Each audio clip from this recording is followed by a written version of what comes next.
Hello, Professor. May I speak with you? You seem to hold Edelgard in high esteem. That is my impression, at least.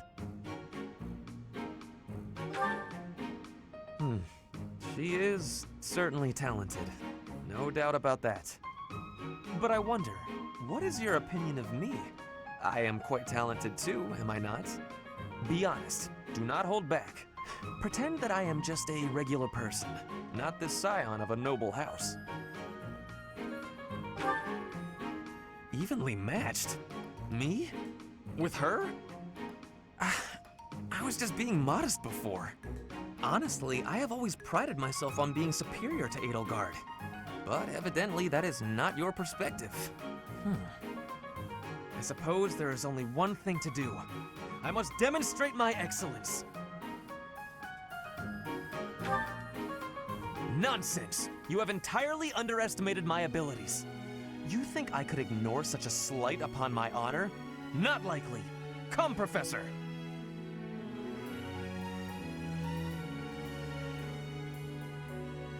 We will begin with battle. Edelgard's skills in combat are no match for mine. I heard that just the other day, she defeated a demonic beast without assistance. Well, anything Edelgard can do, I can do better. And in half the time. Professor, you can be my eyewitness and timekeeper. Here we go! 2 at once? That's... well, it will be fine.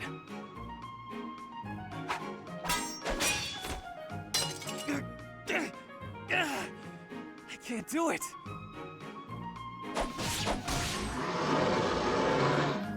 It seems you have saved my life. Thank you, Professor.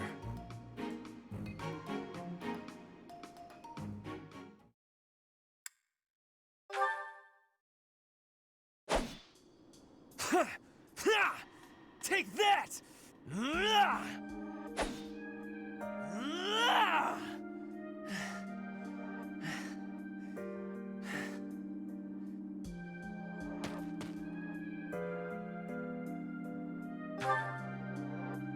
Yes, I am in a hurry. Edelgard claims victory after victory. She never stops. 5 years ago, she ascended the throne and swept away the corrupt nobles, my father included. I always thought I would be the one to unseat him. But she did it instead, with all the ease and indifference of someone cracking an egg. She put my father under house arrest. She stripped House Ire of its power. Rather than accepting a role as her puppet, I left. Now I fight to topple the Empire. The disparity between Edelgard and myself is obvious. She never stops moving forward, single-minded, never wavering. But where does that leave me? Here, flailing about, going nowhere, contributing nothing. But it is. That is the reality. Not once since our days at the Academy have I exceeded Edelgard's abilities. I saw her as a worthy opponent. She did not even see me as a contender. She did not even consider me at all. As the head of the noble House Ire, I must be able to achieve results. But all my efforts have come to nothing. Results are everything. I have not shown results, so I will be stagnating here forever. I appreciate your kind words, but you are wrong. I know that I have a massive wall to climb, and I must climb it alone. Even so, may I ask a favor? Professor, please keep an eye on my progress. I would appreciate if you were always by my side, bearing witness to my accomplishments.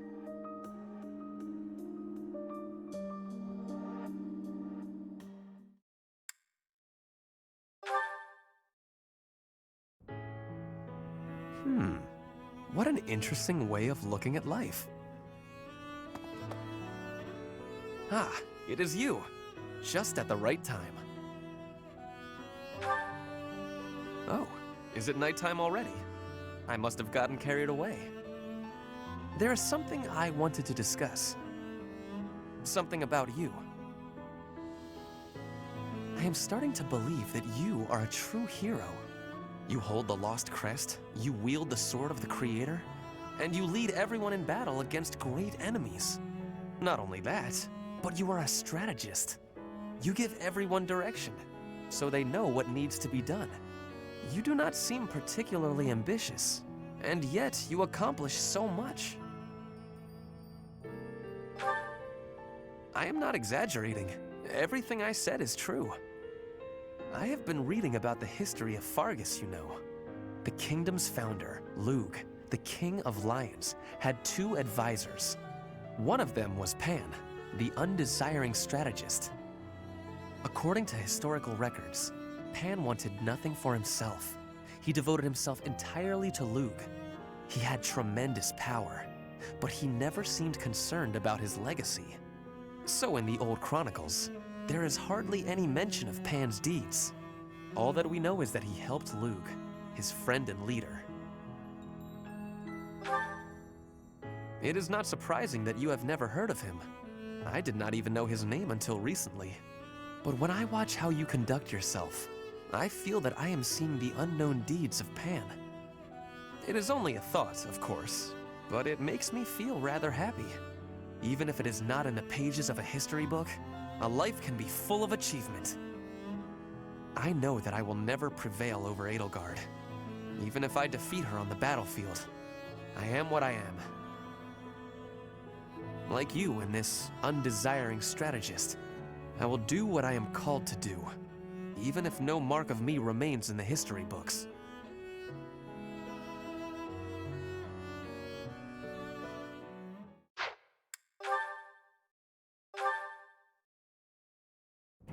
Hello, Professor. May I speak with you? You seem to hold Edelgard in high esteem. That is my impression, at least. Well now, that is not what I expected you to say. You clearly have high standards. And what is your opinion of me? I am at least her equal, am I not? Be honest, do not hold back. Pretend that I am just a regular person, not the scion of a noble house. You think she is better than me? I was just being modest before. Honestly, I have always prided myself on being superior to Edelgard. But evidently that is not your perspective. I suppose there is only one thing to do. I must demonstrate my excellence. Precisely. You cannot stop me. I will prove that you have drastically underestimated me. You think I could ignore such a slight upon my honor? Not likely. Come, Professor.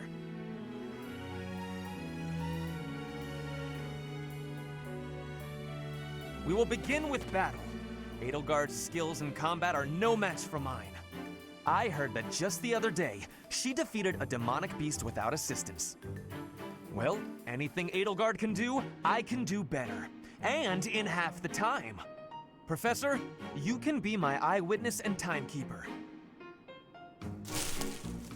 Here we go! 2 at once? That's... well, it will be fine.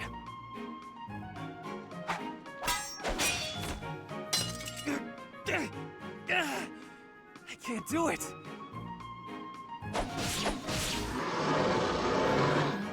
It seems you have saved my life. Thank you, Professor.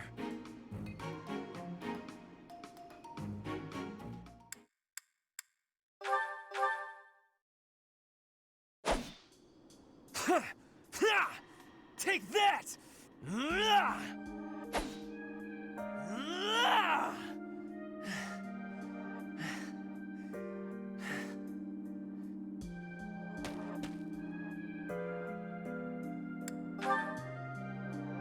Oh, you know, there is always something.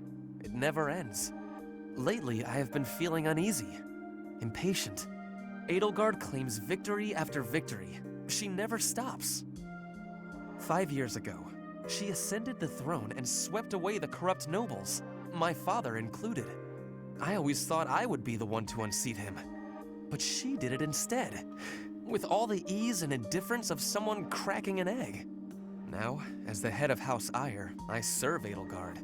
I have to accept that I am her subordinate, working beneath her to reunify Fodlan. The disparity between Edelgard and myself is obvious. She never stops moving forward, single-minded, never wavering. But where does that leave me? Here, flailing about, going nowhere, contributing nothing. But it is. That is the reality. Not once since our days at the Academy have I exceeded Edelgard's abilities. I saw her as a worthy opponent. She did not even see me as a contender. She did not even consider me at all. As the head of the noble House Eyre, I must be able to achieve results. But all my efforts have come to nothing. Results are everything. I have not shown results, so I will be stagnating here forever. I appreciate that, but it is not enough to persuade me. I know that I have a massive wall to climb, and I must climb it alone. Even so, may I ask a favor? Professor, please keep an eye on my progress. I would appreciate if you were always by my side, bearing witness to my accomplishments.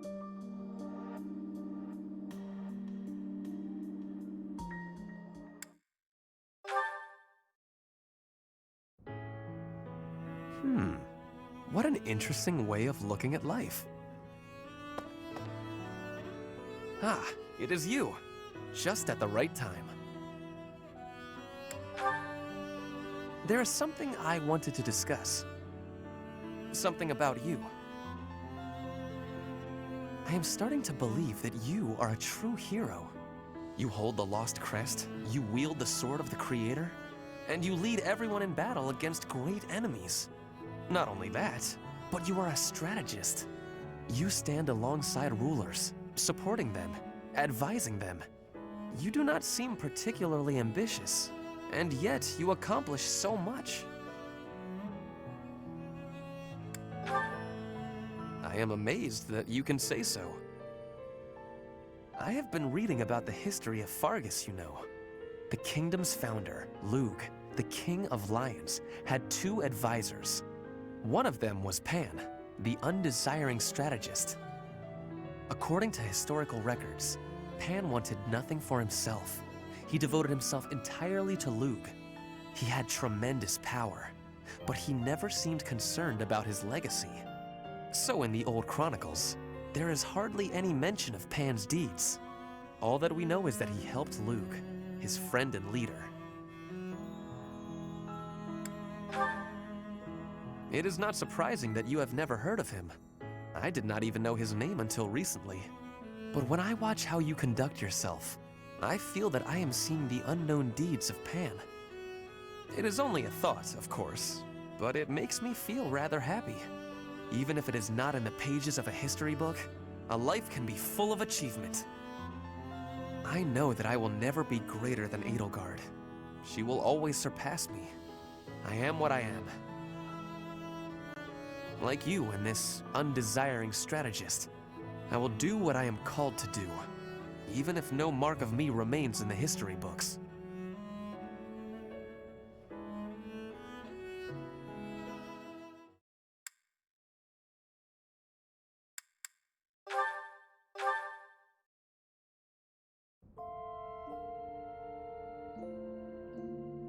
It has been a long, hard road. Would you agree?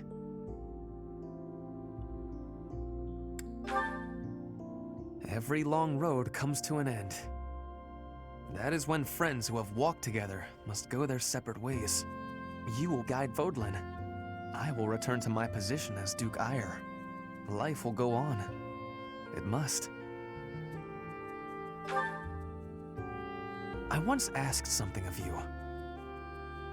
I asked you to bear witness to my achievements.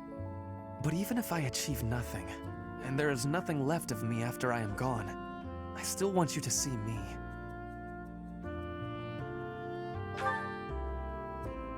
I mean, that I want you to be my wife. I need you as much as I need my next breath. More, perhaps. I hope that you need me too. That is it? You hear noble Ferdinand von Eyre declare his love for you, and all you say is, I understand? This is torture. Please, if you are going to refuse my proposal, simply tell me. I am not sure I understand.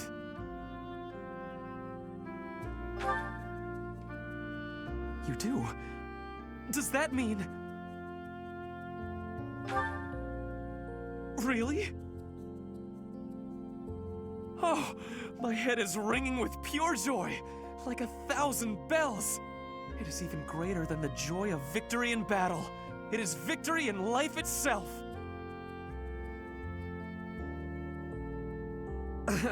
Apologies. I got a little carried away there. I am shaking. I cannot control it. It would be no exaggeration to say that my whole life, everything I have done, has led me to this moment. I am overjoyed. Oh dear, I might faint. Give me a minute or two to regain my balance before you say anything too fantastic. Imagine making our way through life side by side. The whole world has taken on a rosy hue. It is no use. I cannot stay upright. Please, let me lean on your shoulder. That is better. We are as close as can be. From now on, we will lean on each other. Thank you, my love.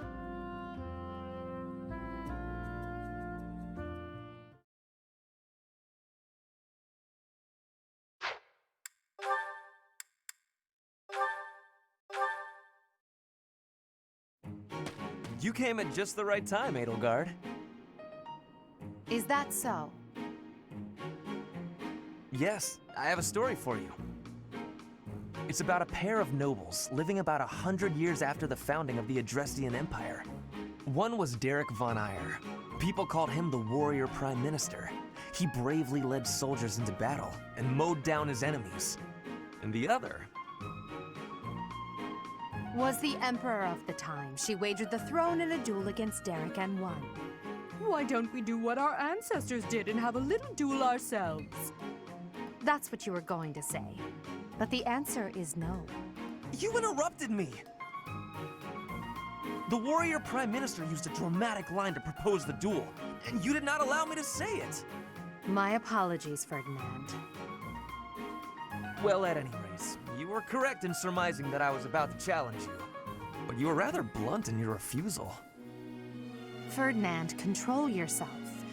When will you tire of challenging me in pointless competitions? I can quit now if you insist on it. I will not challenge you again. You expect me to believe that? Why do you look so surprised? Of course it is not a valid duel unless both parties are willing. Now that you have refused outright, I must come up with some other way of getting that which I seek. I'm afraid to ask what you could possibly mean by that. Only that I will find some other way of showing everyone that I am superior to you. I will write a handbill listing your accomplishments, alongside my own more impressive accomplishments.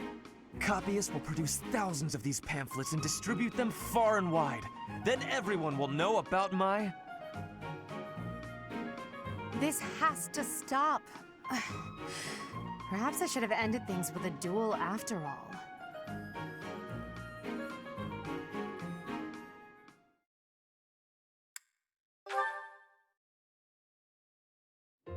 Standing tall, I see. Edelgard, hello. What do you think of this horse? An equine marvel, no? Look how intelligent he is. You can see it in his face. Certainly much smarter than your horse.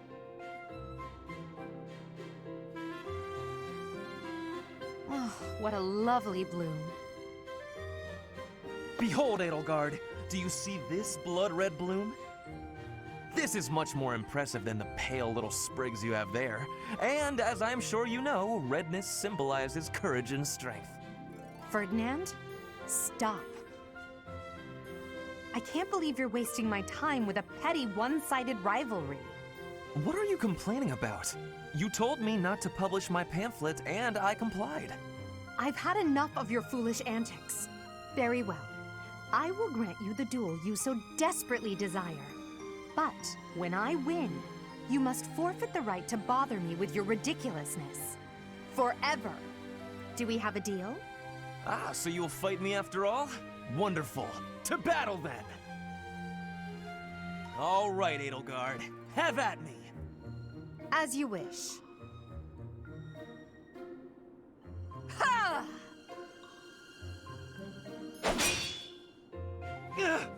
It only took you one blow? How? I can't afford to hold back against an opponent like you. I led with my fastest, strongest strike. Fastest and strongest? You're just flattering me. I have been defeated. Utterly. I cannot believe I was foolish enough to challenge such a plainly superior opponent. The difference in our skill level is not so great as all that. If you had taken the first strike, you might have won. That's why I didn't give you the chance. I do not think talent is what separates us so much as readiness. I had not the faintest idea of what to expect from a real duel. I was playing, but you were not. That such an ill-prepared noble would think to challenge you? It is laughable. Ferdinand.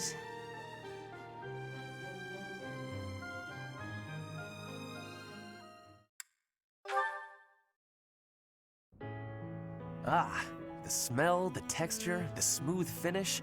This region's tea is the finest in the world. Hello, Ferdinand. You seem to be in a good mood. What is that supposed to mean? Perhaps you expected me to hold a grudge against you after our duel. In fact, I have moved on. Have you now? Well, I'm glad to hear it. I took it hard at the time, I will confess.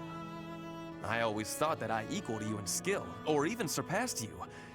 But you showed me that I do not come close to matching your talents. Yet a true noble does not give up in the face of defeat. I will continue my training, and one day I will be an elite warrior. That is the path I must take, as a noble and a man of honor. You really are in a good mood. Your determination is admirable. Yes, one day I will surpass your abilities, and I will defeat you in combat. Ferdinand, there's something I've been meaning to say to you for a while now. Honestly, I couldn't care less that you are of noble birth. Your fierce determination doesn't come from your bloodline. It's your own doing. The reason I value you and want to be friends with you is because of who you are, not who your family is. I have something I would like to say to you, too. Certainly we must recognize the common folk who strive for greatness and attain it. But for those of us born into nobility, things are more complicated. From birth, nobles must excel. If we do not, we will be forced out of our houses. This environment breeds superior individuals, and they in turn recreate the rigorous environment for their own children. Without that cycle, there would be no political elite guiding the world towards prosperity. So you're saying that the kind of world I'm striving to create is wrong? I would not go so far as to say your way is wrong, just that another way might be better. If you insist upon undoing the nobility, then we must build something in its place. We can provide free education for all, and then select the highest performing students for more intensive training and tutoring. I truly believe that people are products of their environment. Finding a way to educate the people. Interesting. I'm impressed by how much thought you've given this. No matter what shape the world takes, I'm sure I'll always need people like you by my side. People with strong principles who will argue with me and force me to consider ideas that are contrary to my own. Yes, exactly! Finally, Edelgard, you appreciate how important I am to your cause. I've always thought of you as a valued friend, Ferdinand. That's nothing new. Edelgard, I have to tell you something. I think now is the right time. Do you know what my ancestor Derek von Eyre said after your ancestor defeated him? He said, "You are an imperial beauty. Please, accept me as your husband." Halt, Ferdinand. There's a time and a place for everything. But that time is not now.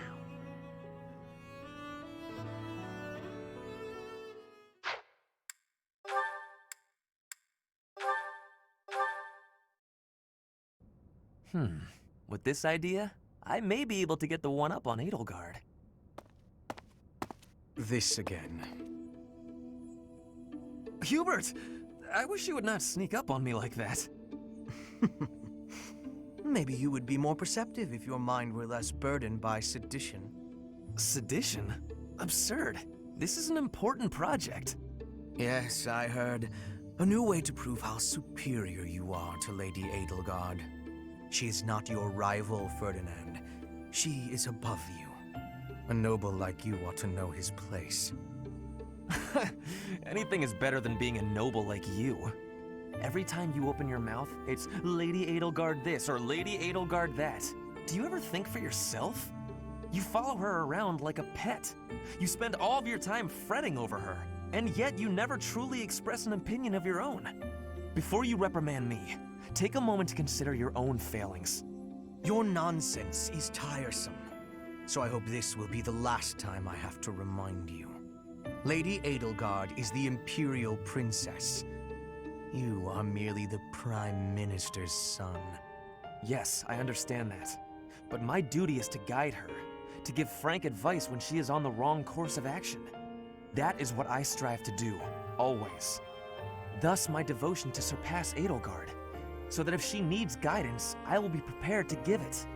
If you think it is tiresome to have a mind of your own, you will never be much of an advisor. Does the river of filth pouring out of your mouth ever stop flowing? Your obsession with all things superficial is disgusting. It's no use. You're hopeless. I'll take my leave. I have nothing more to say to you. Get out of here.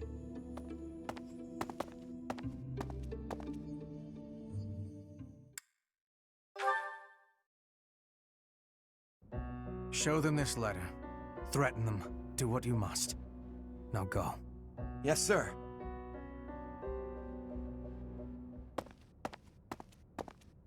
Hubert, that letter. Is that what I think it was? I suppose there's no denying it. But Edelgard... explicitly forbade me to send it. Yes, I know. I cannot believe it! You disobeyed a direct order? I thought you were her loyal aide. Unwaveringly. All that I do for her. I seem to recall you expressing a similar sentiment. It is our role to guide her when she is on the wrong course of action. Is that not what you said? You are not supposed to do it in secret. When you disagree with your leader, you must voice your concerns directly. Otherwise, what is the point? The point is the same. Lady Edelgard's best interests are served whether she knows it or not. She needs not trouble herself with the mundane details of my actions. Only results matter. You are sorely misguided. When I believe that Edelgard is making a mistake, I tell her as much. Through discussing the matter, I sometimes find that I was mistaken. To skip that process, to make a decision that is not yours to make. Perhaps your advice is simply useless then. Excuse me? Listen to yourself. If I do as Lady Edelgard requires, then you tell me to be more independent. But if I tread my own path, I am misguided. I suppose the fault is mine for expecting any useful advice to come out of your mouth. Ugh, I have had enough of your grousing. To think, I started to believe you were a useful aide.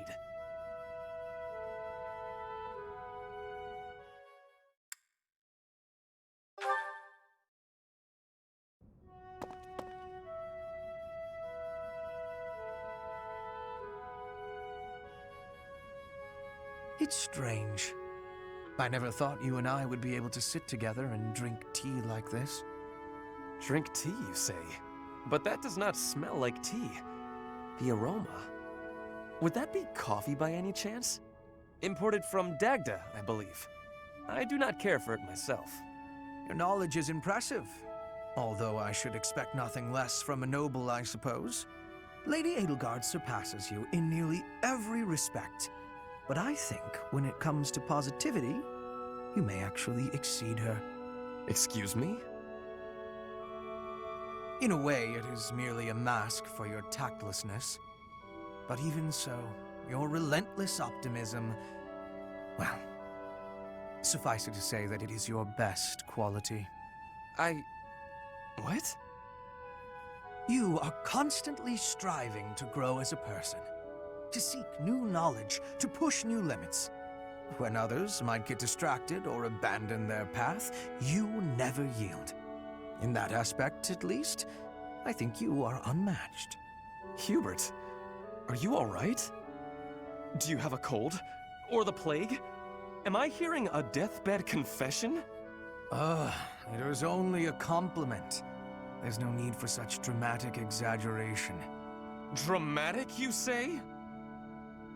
I do my best to analyze others without emotion. Even if I find you to be a contemptible degenerate, I can still evaluate your abilities in an impartial way. So, because you assess people without emotion, you are totally confident in your appraisals. It seems I was wrong about you. Huh. You actually understand. Please, do not compliment me again, though. I find it quite unsettling. It is like hearing a snake sing an aria. At least put it in a letter next time. In the very unlikely event that there is a next time, I promise to put it in writing.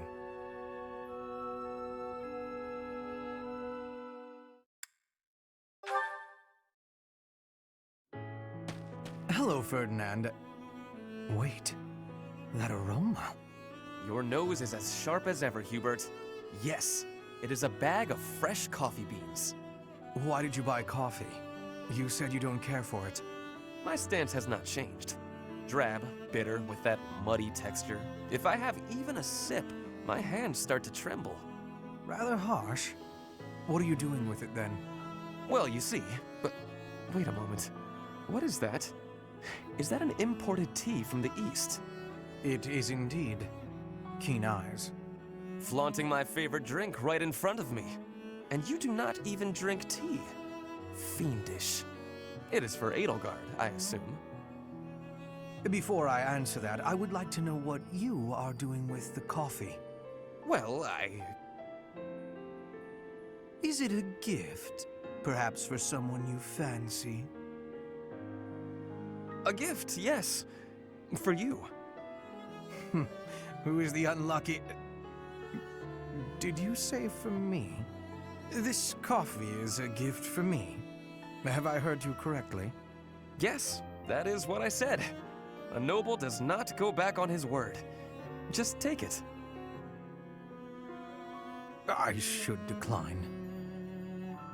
Why?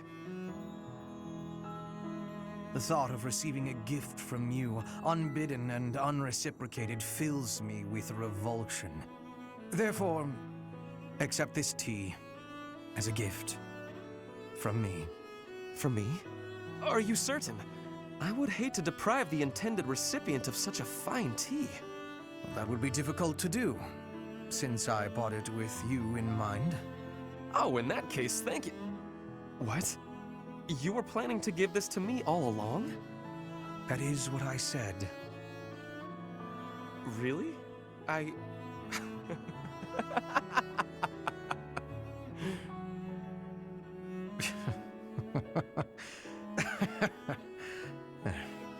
Only one thing to do. We must take a tea break. Very well. But tea is not what I will be drinking. Of course. I will make you some coffee. Then I will prepare the tea.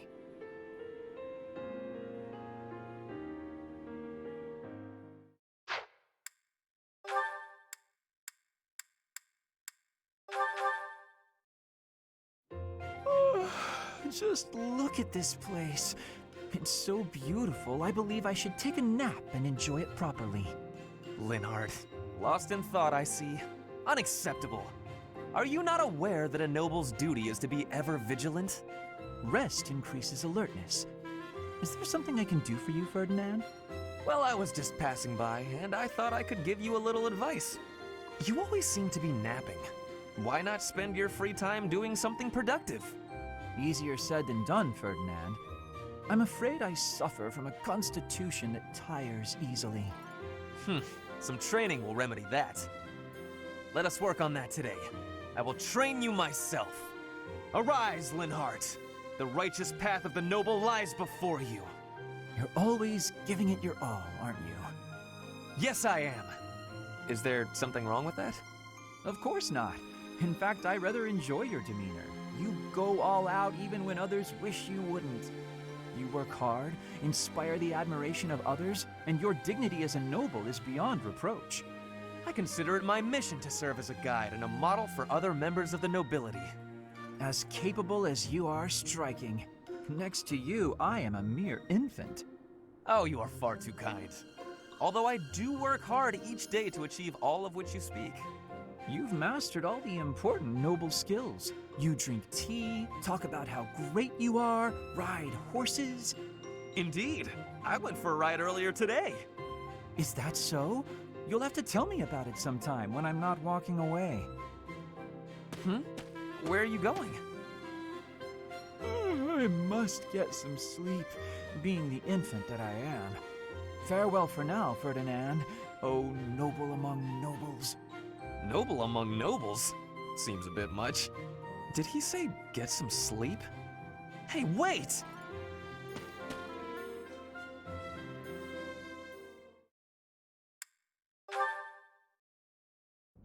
Linhardt, there you are. Observant as ever, Ferdinand. What can I help you with? You have been utilizing clever tricks to give me the slip. But not today. Prepare yourself! A noble cannot escape from his duty. Hold these words in your heart. It seems you really mean it this time. I suppose I have no choice but to outmatch you. Finally, a little enthusiasm. You are bravely stepping upon the path of nobility. Let us begin! Come now, Ferdinand. Don't be foolish. I can't possibly train with you. I have places to be. Wait! I will not allow you to get away! I can't run anymore. Just admit defeat. Can't we? Just a minute. Ferdinand, let me catch my breath. Well, maybe just for a moment. I could use a rest myself. I am surprised you could run so far. I had assumed that all that lounging around would have dulled your constitution, but I had a difficult time keeping up. The fear of having to exert myself really helped. You're none too slow yourself. It's been a while since I ran like that. It actually feels pretty good. It does it not?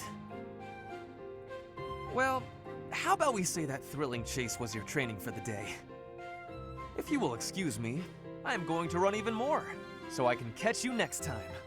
After all the running you already did, that's our Ferdinand. You always give everything your all, don't you?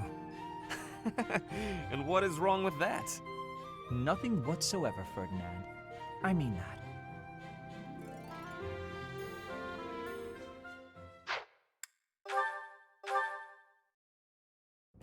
That settles that. And don't even think about brawling around here again.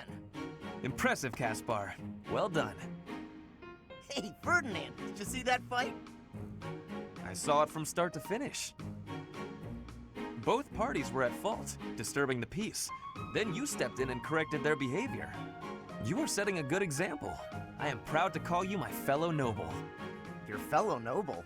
I wasn't even thinking about nobility. That had nothing to do with it. Excuse me, nothing? Resolving conflicts among common folk is a duty of the nobles. Is that not what you were doing? I guess so. But it was more like instinct or something. I saw people acting out of line and I had to step in. Ah, you were acting on impulse.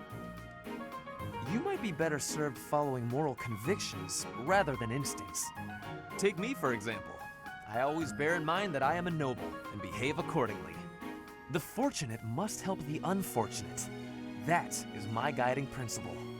I never have any idea what you're talking about.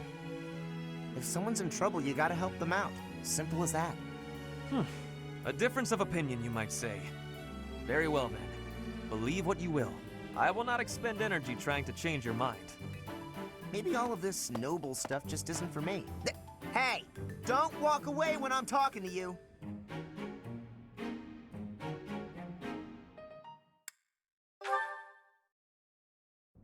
Caspar, I have been waiting. Ferdinand. Waiting for what? I am going to give you a lesson on the righteous path of the noble. Righteous path? What?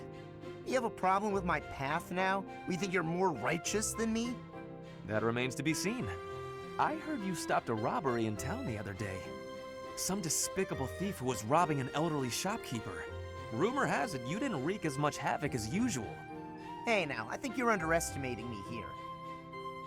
When the thief showed up, the old shopkeeper was so scared that he could barely stand. I didn't want the guy to pass out, so I had to stay calm while handling the situation. Rather than fighting, I gave my own money to the thief and told him to get out of there. Or else. How, magnanimous of you. The thief fell for it and left the shop. That's when I chased him down. I got my money back and gave that thief a good beating. He won't be back here anytime soon. Ah, so you walloped the scoundrel. That does sound like you. I am finding this story more plausible. Nevertheless, I think... Hold on. Now it's your turn. I heard a very interesting story about you recently. My turn, eh? Let's hear this story then. The way I heard it, you punched a foreign soldier right in the middle of town. Stop. I know what you are getting at. But you have the wrong idea. Let's hear your version then. I had been browsing for weapons at a rundown stall. Suddenly, a man seized the stall's owner and started dragging him away. Someone with a less generous spirit might say the peddler had it coming. His wares were quite inferior after all. But without a moment's hesitation, I leapt to his aid and soundly defeated the goon. Well done. Sounds exciting. It was nothing, really. Anyway, the old shopkeeper let me in on the details. He said that he was a novice trader, tricked by a noble into selling low-quality goods. That ruse was about to come to light, so the noble had sent a mercenary to keep the shopkeeper silent. So that's what really happened. I just heard you snapped and attacked some noble servant. I figured it was worth asking about. Well, I won't deny it. I forgot my rank for a moment and let my instincts take over. Is there something wrong with that? It sounds a little like something I would do.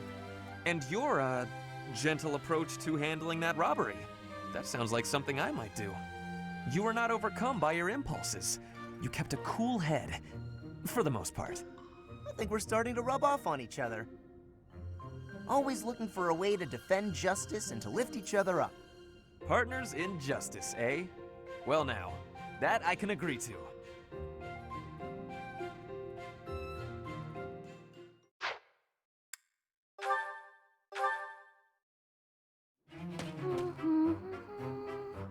Another fine day, alone in my room, and plenty of books to read. Bernadetta, I have something to discuss with you. What? I didn't do anything. No need to be defensive. I am not angry. Oh, you definitely are. I can tell. Just get it over with. What did I do? You did not do anything wrong. Please, listen. Look, just breathe, will you? Can't breathe. Too scared. I see that you are struggling. Please calm down. Easy for you to say. I just wanted to discuss how you are always hiding in your room. It seems like something must be troubling you, for you to shut yourself away like that. If something is the matter, maybe I can help. But you need to tell me what it is first. No thanks. I'm fine. See, I'm breathing out. You fixed me. Can I go? Do you not realize that life is passing you by? Have you no desire to venture beyond this reclusive lifestyle? There is a whole world waiting for you out there. The social life of a noble is actually rather... Just stop it. I'm not interested. Bernadetta, this is unhealthy behavior. I beg you to take my hand, otherwise I will have to pick you up and carry you, and neither of us will... What if I actually like being alone? Is that so hard to imagine? It's none of your business. Get lost! Ugh!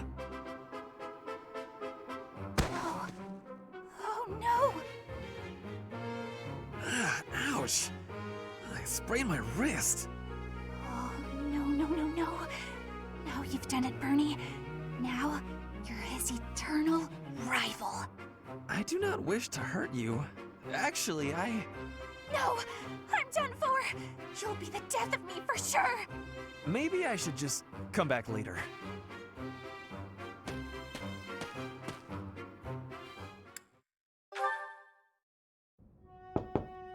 Bernadetta, if you have a moment, I would like to discuss what happened before. My nemesis! The hour of fate arrives. Help! I am not here to hurt you. You need not even open the door. Just listen to me. I don't have to open the door? Is this a truce? Okay. I like truces. Thank you. I would like to apologize for sticking my nose into your business the way I did. I thought you might be unhappy all cooped up in there, and that maybe I could help. But I've had time to reflect on what you said, and I realize I was mistaken. Oh, thanks for caring, but I'm fine actually. I see that. I suppose that is what I'm trying to say. I should not have pushed you to do something that you did not wish to do.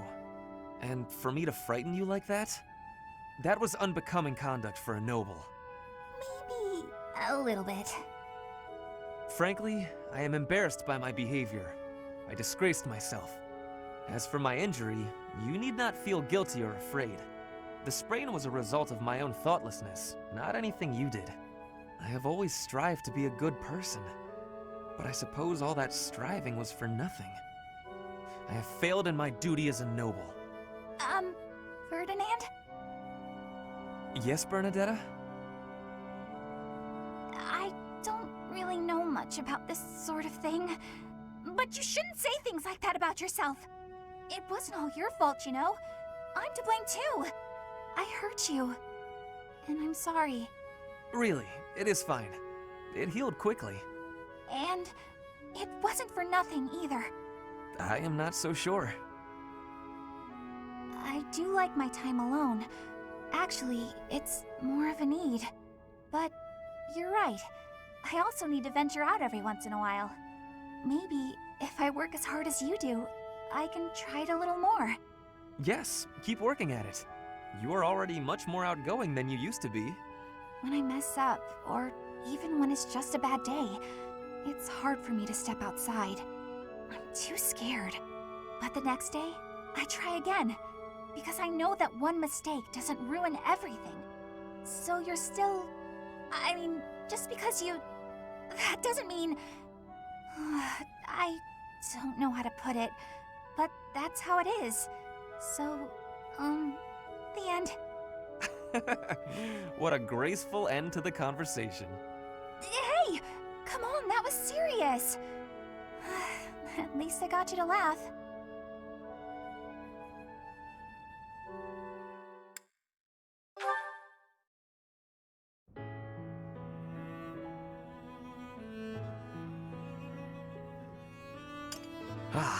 Even with the fires of war raging all around us, tea never fails to soothe the soul. Do you not agree, Bernadetta? I hadn't actually thought about it, but yes. Excellent. Oh, that reminds me. What's that? A long time ago, my parents were in talks to arrange my marriage with a certain young lady.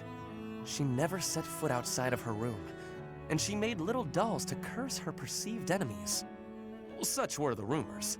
Frightened, I dissuaded my parents from going through with their plans. I can see that. She does sound pretty frightening. I relate to the staying in the room part, though. That girl was you, Bernadetta, a daughter of House Varley. What? I don't make dolls to curse people. You are a skilled embroiderer, no? I guess I was wrong. You were not making dolls. I did make dolls, but cute ones. Nice little carnivorous plants and things. Maybe I should not have brought this up. Why not? Carnivorous plants are adorable. Yes, adorable. Anyway, if I had actually known you, I would have accepted the proposal. Why?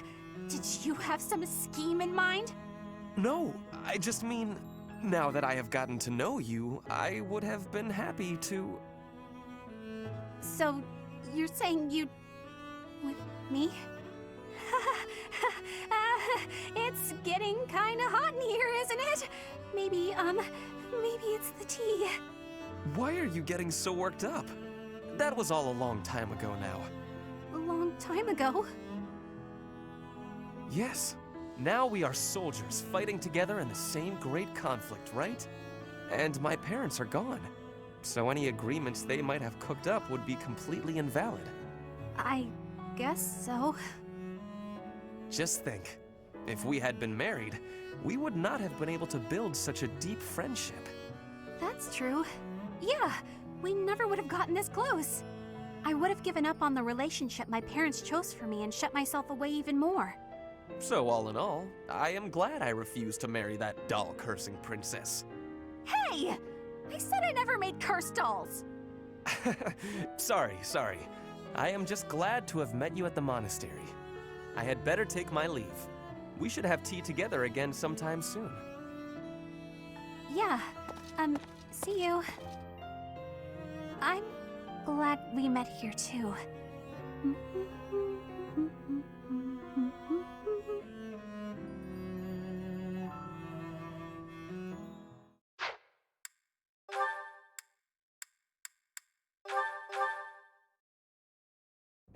Ah, Dorothea. The dining hall seems so much brighter with you here. Ferdy, I must say you are quite adept with flattery. Please, give me some more. Flattery? No, I was not... There you go with that attitude again. Why do you reserve such cold treatment for me and me alone? Do you hate me, Dorothea? Or have you some other reason to avoid my company? I underestimated you. I assumed your noble upbringing had dulled your perception. But you got it right on your first try. I hate you. Huh, I was right. Might I ask why you find me so despicable? I can scarcely guess. Don't waste another minute thinking about it. That will not do. I do not think you would hate a person for no reason. Perhaps. How's this? If you can guess why, I'll let you know if you're right. The brains of us common folk are so simple, it should be pretty easy for a big shot noble to sort out. Very well. I cannot walk away from a challenge. I have no choice but to chance a guess.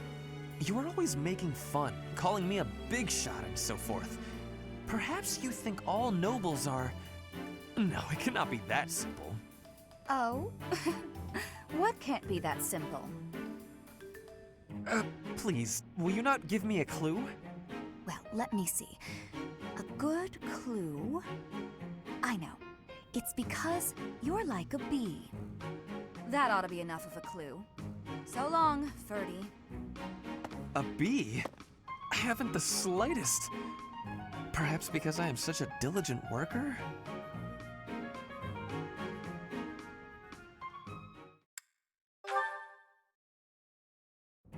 Ah, you have arrived at just the right time.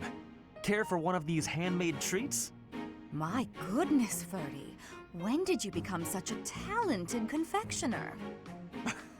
Oh, Dorothea, I am hardly an expert. Nevertheless, you have managed to make some tasty-looking treats.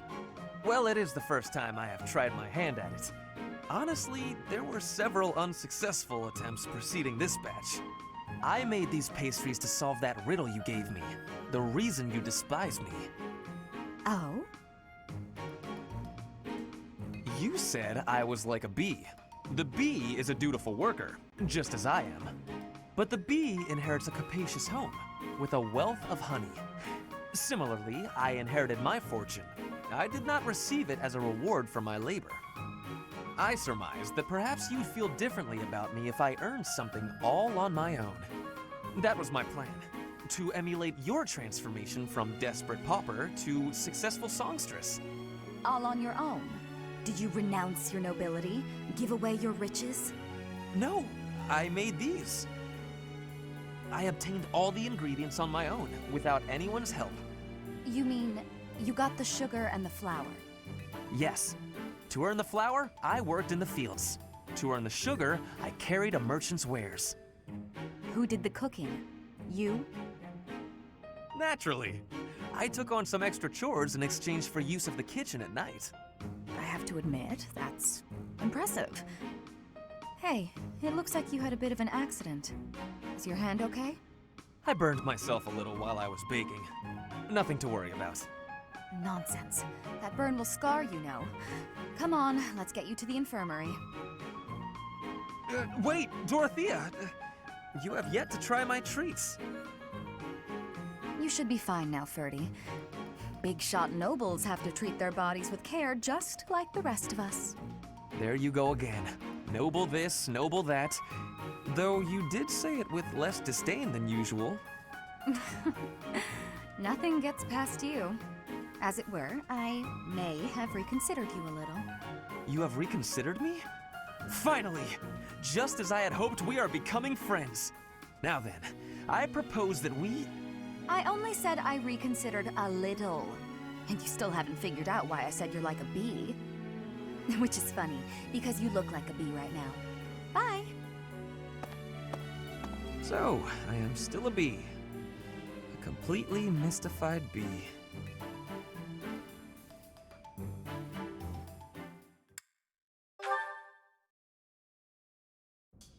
Ah, Dorothea. I am surprised to find you here. I did not think you were all that religious. There's a lot you don't know, Ferdy. But you're right. I'd hardly call myself devout. After all, it was thanks to the goddess and her noble regime that I suffered so much as a child. You must be quite brave to speak so coarsely in this hallowed place. But what do you mean about suffering as a child? Do I really have to tell you? Oh, forget it. I'm sure you already know that I'm an orphan.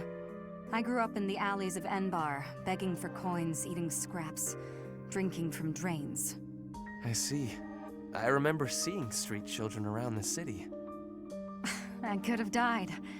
Then the right person overheard me singing. And suddenly I was in the opera. I was a songstress. And my goodness, did the nobles like me.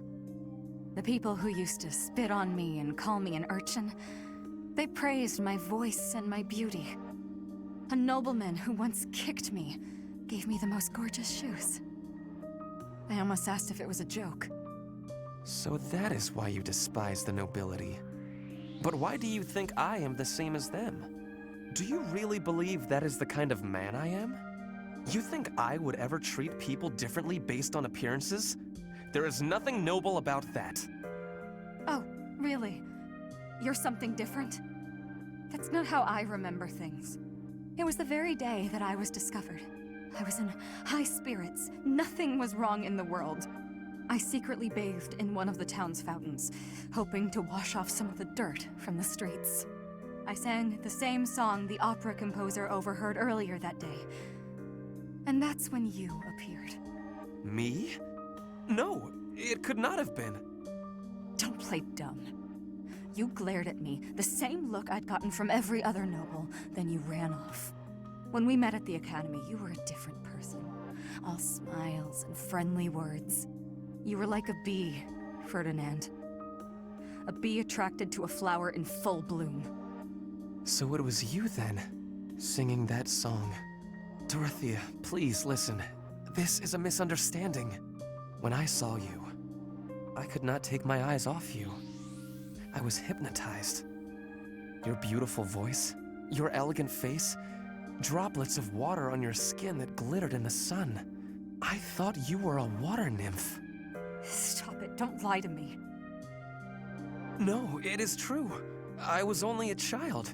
The vision overwhelmed me. That is why I ran. I plucked up the courage to return, but no one was there.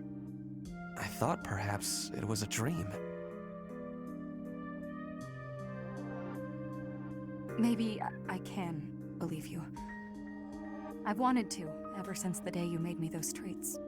I thought then that maybe you weren't like the others, but there's a lot I have to let go of, Ferdy. Of course. I am glad we had this conversation. You know, I do not mind you thinking of me as a bee. Life as a simple drone, circling a queen. It actually sounds quite wonderful. Don't drones keep the queen safe from other bugs? I like the sound of that.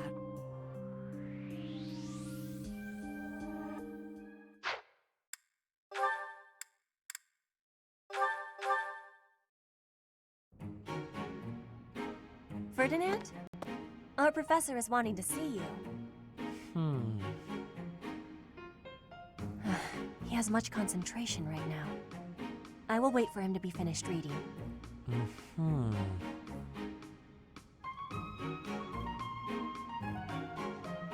Diplomacy has an effect upon weapons development.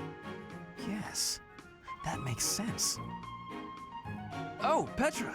How long have you been there? A short time. You were devoting all of your attention to that book. Forgive me, I was fully absorbed in my reading. I see you have been reading as well. Anything interesting? I am studying the history of Fodlan. A history book? What a keen student you are. And it's about House Hresfelg. Certainly a stimulating topic. I am wishing to learn all about Fodlan. What is the book you are reading? Oh, this? This relates to a little hobby of mine. The regional history of weapons development in Fodlan. Militaries have to adapt their weapons according to terrain and climate. And they have to keep up with technologies in other regions. It's very interesting. Yes, it is interesting. I see why you would be enjoying that kind of reading. Oh, does that excite your curiosity too? Perhaps you would care to read more about it then. This is just one of 18 volumes, and our library has the entire collection.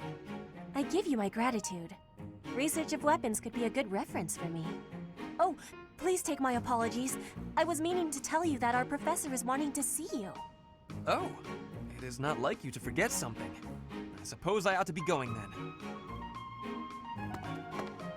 Yes, it is a rarity that I forget something. But it is not impossible.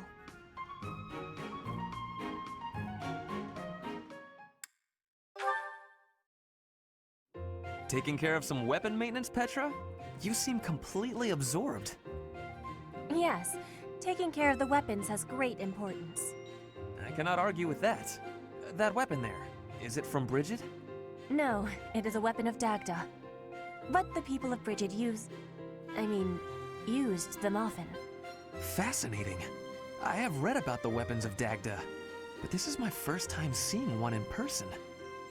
Lots of weapons and fighting techniques came from Dagda to Bridget. Ah, so Dagda to the west had a big influence on the Bridget archipelago. I am fascinated by foreign fighting techniques. Would you consider teaching me sometime? I will. But it is difficult to explain fighting with words. We can try sparring, maybe? Yes, a practical demonstration. I would be quite grateful. Let's have our beginning then.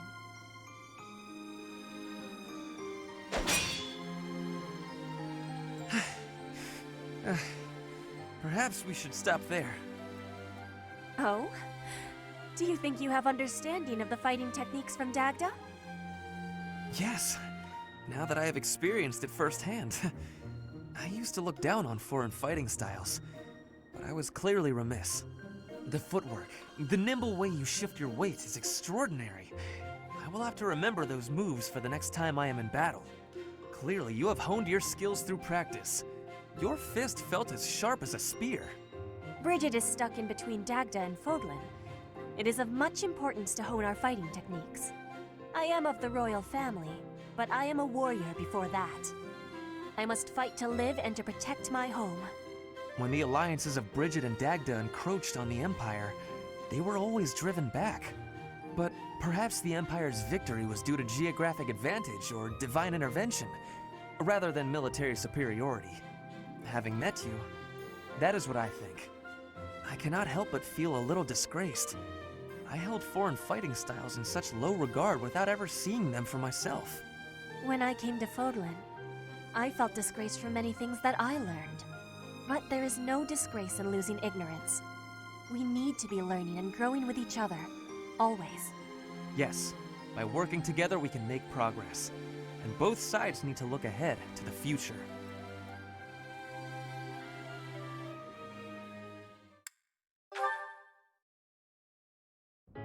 Ferdinand.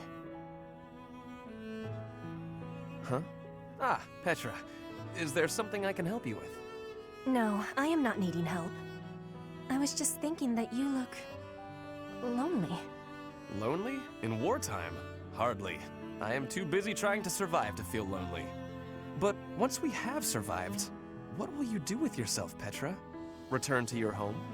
As an Imperial hostage, you would be freed if the Empire were to fall. Yes. My plan is to be returning home.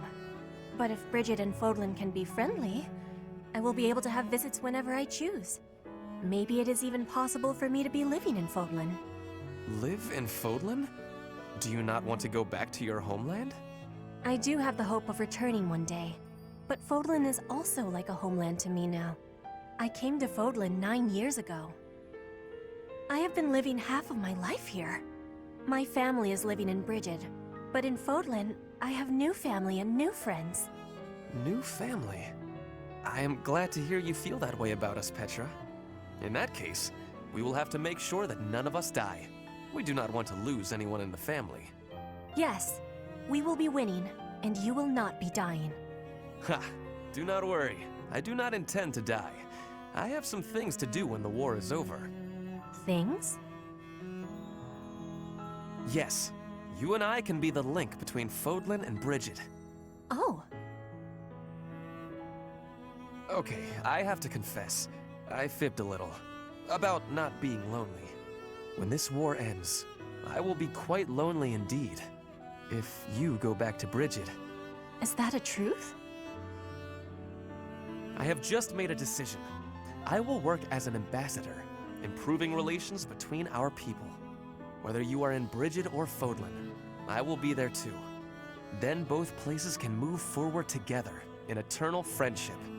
We ought to join forces and make that a reality. Do you not agree? You have my gratitude, Ferdinand. All of it.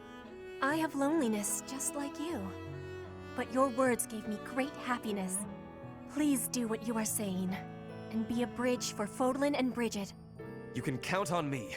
We will keep at it, and one day... Yes, one day, we will be seeing that future.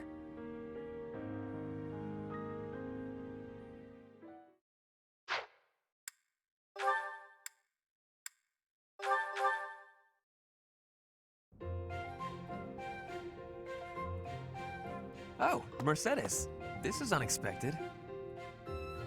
Hello, Ferdinand. Did you come to pray? I did. I quite like the atmosphere in the cathedral. It is holy and solemn. Perfectly suited to a noble, wouldn't you say? I guess so. You guess so? I think the matter is rather clear-cut. It is incumbent upon nobles that we pray regularly to the goddess. The piety of the nobles is a model for commoners. It teaches them the value of devotion. Absolutely. I know exactly what you mean. I couldn't agree more. These days, many nobles scarcely, if ever, pray. Look around. You and I are alone in this cathedral. It is really quite a shame. Well, I don't really know that I count as a noble anyway. I am afraid the nobility seems to be losing its way. When you pray, you are usually alone, right? Yes, you're right. I usually am. Precisely. Where are the others? Of course you cannot force people to worship. That is out of the question. Nobles must determine for themselves what they will believe and how they will pray. A religion foisted on you without your say is not much of a religion at all. Do you not agree? Yes, I definitely agree. Definitely agree. On the other hand, we cannot stand idly by while... It was great talking to you, but I'm getting pretty sleepy. I'm gonna head off to bed. Good night. All in all, one has to conclude. Mercedes, where did she go? I must have inspired her to go out and revive the faith. Perhaps I should do the same.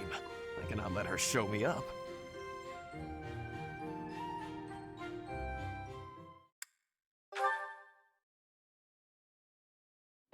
Come on, sell it to me! Huh? What's going on here? Hey, stop that! Can't you see he's not interested? We're just talking business here, now move it along! I just thought it looked a little... Actually, now I'm curious. What kind of business are you conducting? I've been told I have a keen eye for appraisal. Just trying to buy a sword. I told him to name his price, but he won't give it up. Any price? You must be able to afford anything your heart desires. But did you consider that he might have a good reason not to sell it? Maybe it's a family heirloom, or simply his favorite sword. No one asked for your appraisal, now move it! Or are you looking for trouble? That is quite enough! You would dare threaten a woman? I will not permit such ungentlemanly conduct. Oh, hello, Ferdinand. Do you have an opinion on all this? Behind me, milady! I will protect you. Who are you? You looking for trouble too? Keep your distance, gutless knave. I just cleaned my sword, and if I maim you, I will have to clean it again. Neither of us wants that, so I suggest you leave at once.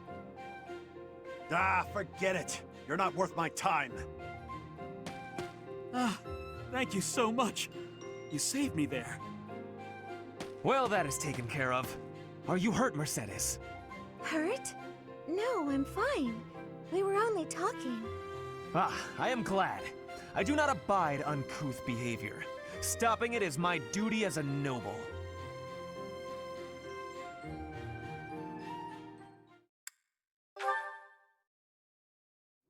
You know, stepping in to prevent extortion, that was quite brave of you. What? Oh, you're talking about that time in town. I wouldn't say I did anything brave, really. I just asked what was going on. No need to be humble. Helping the weak is precisely what a virtuous noble does. I don't think what I did is quite the same thing. What do you mean by that? The point I was trying to make is that some things in this world can't be bought or sold with money. I think I let myself get a little too worked up, though. It's just, when I saw it happening, it reminded me of my own past. Your past? You were originally a daughter of House Bartels, a minor noble family, I heard. You abandoned your title, and now you live as a commoner. Is there more to the story? Pray tell.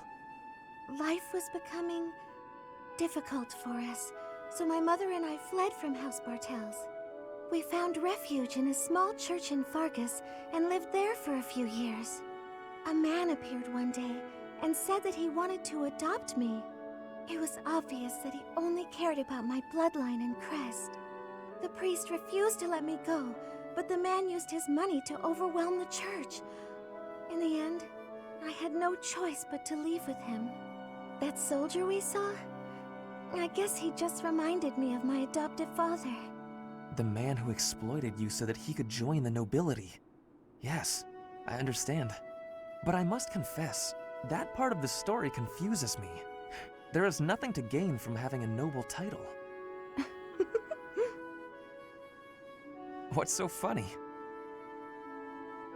I never thought I'd hear you question the value of nobility, Ferdinand. Oh, well, that is not quite what I meant. Using someone else to obtain high status, with no effort and no accomplishment? Certainly you can obtain a title like that, but it hardly makes you a noble. I completely agree. By the same token, although you are legally a commoner, in your heart, you are a proud and virtuous noble. That is what I think, at any rate.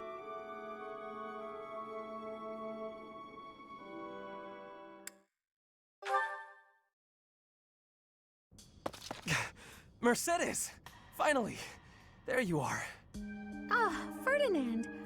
Why are you so short of breath? I just wanted to show you something.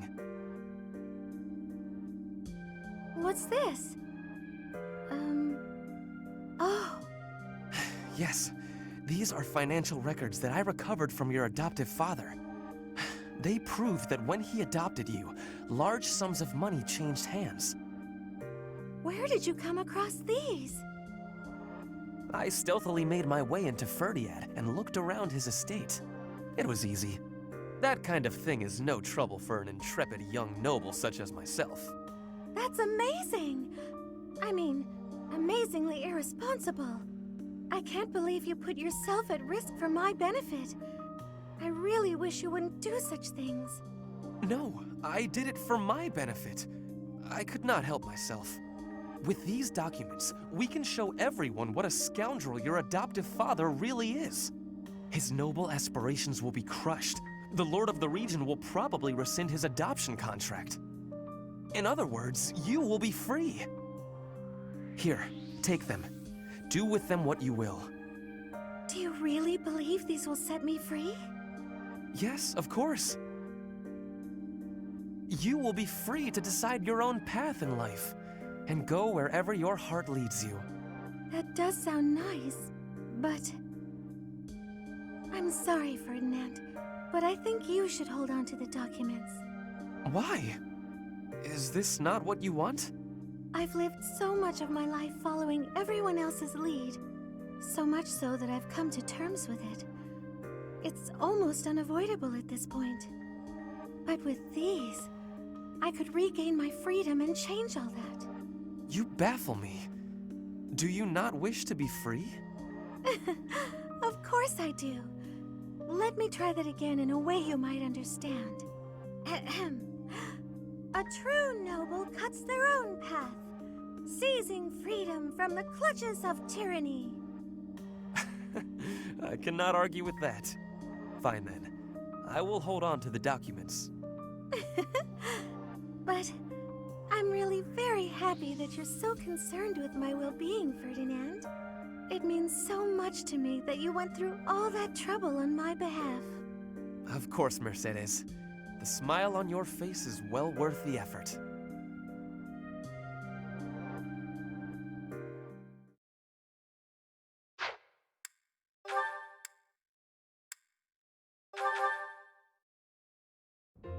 Ah, that fragrance!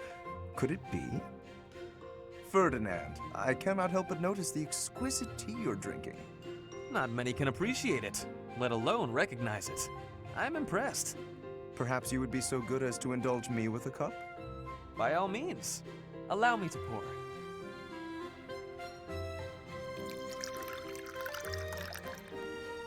Ah, what a delightful aroma.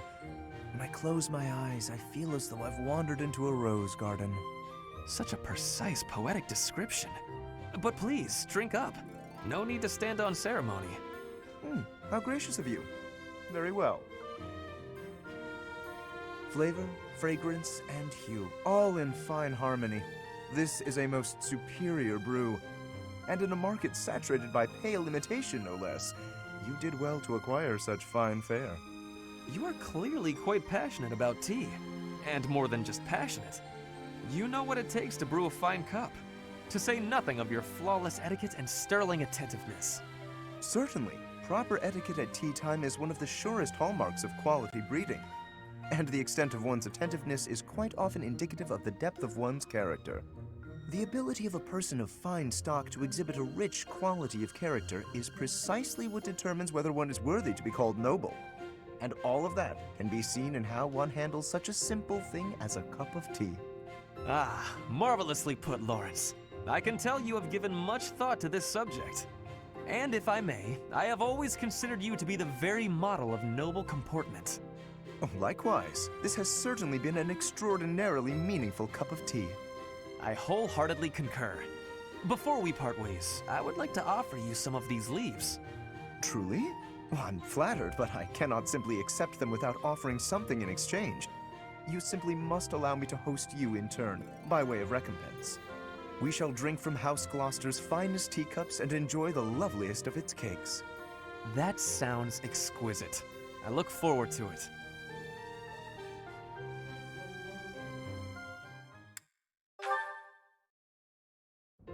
That reminds me, Ferdinand. I wonder if a certain rumor has already reached your ears. I suspect I know what you are referring to. A certain noble who caused a stir at one of the local taverns, correct? For someone of status to make such a scene. What a disgrace. I thought just the same. A noble ought to hold himself to a higher standard. It is hardly appropriate to drink and mingle with a tavern full of commoners. Oh, that is not quite what I meant. I do not object to a noble patronizing their local establishments. In fact, I would say such excursions have value. Is that so? I would be very curious to hear what value you mean exactly. But allow me first to venture a guess. Is it that you suppose it is proper for a noble to bolster a town's wealth with his patronage? If that is your thinking, then I would counter that whatever one adds to a merchant's coffers seldom makes it to the pockets of the townsfolk. I think that if a noble wishes to use his resources to ease the burdens of the commoners, he ought to go about town and spend it more directly. That is wonderfully insightful, Lorenz. Albeit not what I had in mind. What I meant was this. We can benefit from crossing the threshold and learning more about regular folk. We scarcely understand the reality of their lives. In turn, they do not know about us. I have heard that some believe we have horns growing from our heads.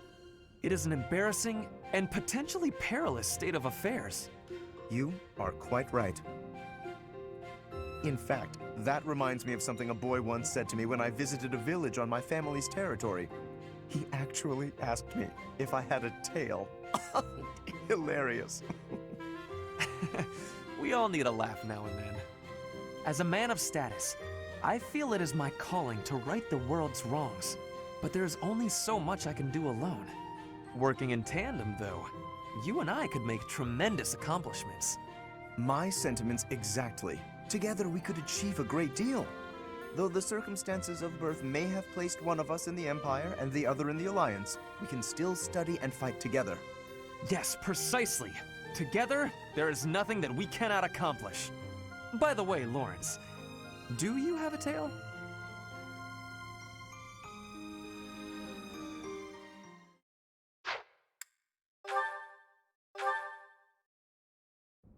Ah, Marianne. Praying to the goddess? Yes, I am. Excellent. So persistent in your devotion. I quite admire that about you. Oh, no. It's not like that. No need for false modesty. I hardly know anyone with more piety. I need to be going. Wait a moment. Oh, yes? Did you need something? I have a suggestion. I have been meaning to tell you about it for a while. Have you ever considered projecting more confidence? Your every word is laden with pessimism and devoid of enthusiasm. To gain the trust of commoners, you must appear self-assured at all times. I have no need to earn the trust of the common people as a noble. All I want is to live a quiet life and to not be a bother to anyone. I dare not hope for anything beyond that. But you are the only daughter of the esteemed Margrave Edmund. Regardless of what you hope for, you must concede that you have inherited certain responsibilities by virtue of your birth. If that's the case, then I don't care to be a responsible person. Farewell. One would think she does not wish to be a noble.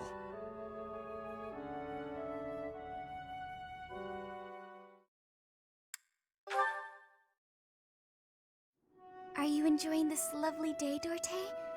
Everyone seems to be in such good spirits. Marianne, do you have a moment? Oh, Ferdinand. What do you need? I have been thinking about what you said. I didn't mean to upset you. You should just ignore me and... You misunderstand. It is not that you upset me. Honestly, you mystify me. You are a noble, and yet you do not wish to be one. Is that not so? I did not expect to hear that from the daughter of Margrave Edmund. But I'm not actually his daughter. He's a distant relative. We share very little of the same blood. But still, you come from a noble lineage, do you not? Oh, no. I'm just a minor noble from the countryside. Minor though it may be, you were born into a noble family, which means you are a noble too. We did not choose to become nobles. We were born into the nobility. I understand, but that's why I said I don't care to be responsible. I had no say in the matter. Marianne, My parents and I have suffered because of this bloodline and crest. Even so, I am prepared to do what I must, as the daughter of a noble family.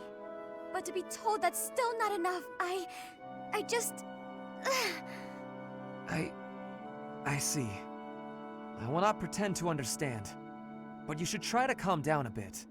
Certainly, things did not turn out the way you had hoped, but the conditions are such that... The conditions? Those will never change. There's nothing to do but give up. Please just leave. Ignore me. There will be no convincing you. Very well. I will go.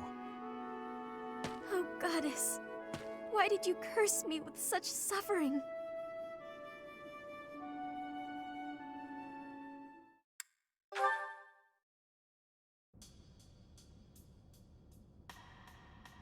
Marianne, are you not going to pray?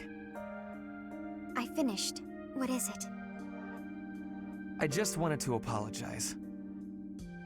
It's fine, Ferdinand. You did nothing wrong. Last time we spoke, I did not quite finish saying what I wanted to say. You say I did nothing wrong, so perhaps you will hear me out this time? Very well. What is it? Rather than mourning the way things are, is it not better to accept reality and move forward from there? Accept and move forward? Precisely. You curse your heritage and reject your present situation. That makes you gloomy, even despairing.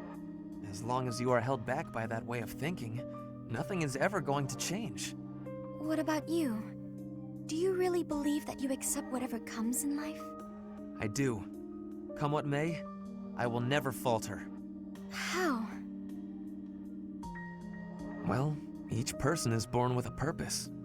We must fulfill that purpose, no matter our circumstances. It imbues our lives with meaning and direction. That is what I believe, anyway. Everyone has something they are meant to accomplish. That is true for nobles, commoners, even bandits. I see. So that's what you believe. Do you really think it's possible that someone like me has a purpose to fulfill? Yes, of course. Oh. I'll give this some serious thought. Thank you, Ferdinand. Your words have deeply moved me. Is that so? How wonderful. I will pray that you find the answers you seek.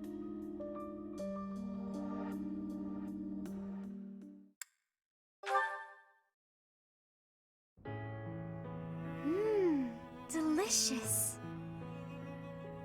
Marianne, may I join you? Yes, Ferdinand. Of course.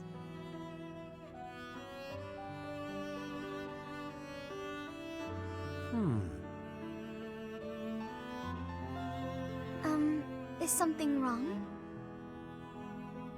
I am sorry, but, you seem very different compared to how you were before. That may be true. Right there. You are smiling. I do not think I have ever seen you smile. Please, you're making me blush. I do not mean to embarrass you. I am just saying you seem to have truly changed. Well, I have you to thank for that. In truth, I spent a lot of time thinking about what you said. It meant so much when you told me that everyone has a purpose to fulfill. Even me. I am so glad to hear you say that, Marianne. I wonder, did you find a purpose for yourself? No, not yet. But I've been much happier since I started thinking about it more. I remembered a time back when I was working at the animal clinic. The rest of the staff was so thankful for the work I had done. Even in something as simple as looking after animals, I was able to make myself useful to others. Thinking about it made me realize that anyone can make other people happy, even someone like me. It sounds to me like you have already found your answer. What do you mean? Making people happy. If you ask me, that is a truly worthwhile purpose. You may be right.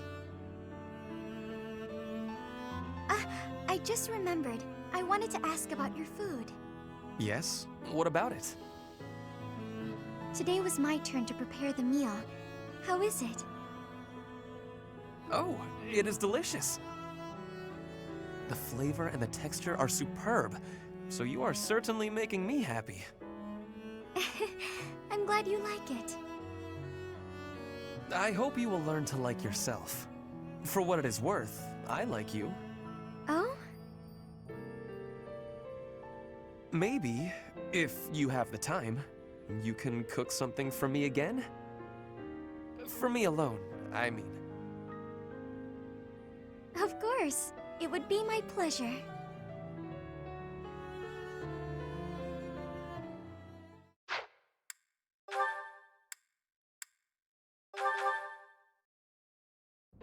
It just never ends. Oh, Ferdinand? Hilda, do you need something? I just have a tiny favor to ask. I apologize, but I must graciously decline. You didn't even let me say what it was. I can proffer a guess. Instead of relying on others, why not try doing something on your own? Nobles should not be lazy or idle. We should accomplish our goals through earnest effort. Easy for you to say. You're the very model of a diligent noble. Always contemplating the noblest course of action, never stopping to take a break. Your chore today was repairing the weapons, right? There are so many weapons here, and yet you're already done. That's pretty impressive. It was nothing. Anyone could have done the same. I don't think so. I certainly couldn't. I do not believe that to be true. Look at me. I'm supposed to be organizing these library supplies, but I have no idea where to start. What could be difficult about such a task? You simply line them up and count them. There are too many. Well, maybe it doesn't seem difficult to you, but that's just because you're so clever. Granted, there might be some creative approaches to completing the task. Oh? Please, enlighten me. I can point you in the right direction. To start, divide them up by size. Right. I'm with you so far. And then what? Now, put similar items together. That makes it easier to get a handle on the numbers. I see. Then what? Now that you have arranged everything, you can begin counting. See how easy it is? Wow! You did that in no time. You really saved my neck there. Thanks, Ferdinand. Bye! It was nothing. I suppose I ended up doing her work after all.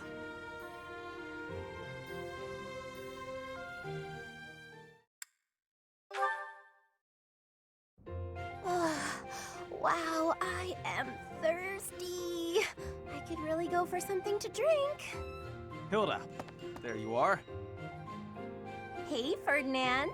Thanks for your help earlier. I do not desire your gratitude. I have a bone to pick with you. At the library, you pawned your job off on me. Actually, I never asked you to do the whole thing. You started teaching me how and got carried away. Meanwhile, I was just awestruck by your cleverness and generosity. Well. Hey, wait a moment. Your charms won't work this time. You were just using me. Oh, that hurts my feelings. I really was awestruck. If I had to arrange all the library supplies on my own, I'd have been there past nightfall. With a steady pace, you would have finished by twilight at the latest. Oh no, I'm not competent enough, honestly. I don't even know how to make a cup of tea. You're quite a defeatist, Hilda. Hold a moment. Did you just say you cannot make tea? That's right. I can't touch things that get hot. I'm always scared of getting burned. Trust me, it is not difficult. You just need to be cautious as you are pouring. I can teach you. Really? Great! Please teach me, Ferdinand. This is a crucial skill for nobles, Hilda. If nothing else, you must learn the art of tea brewing. Look here. You bring the water to a boil, and you put the leaves in here. All right, that should be enough time steeping. Now we can drain the water, pour the tea, and enjoy. That took longer than I expected. Well, thanks. Bottoms up. You may have to steep it for more time or less, depending on the leaves. From now on, you can...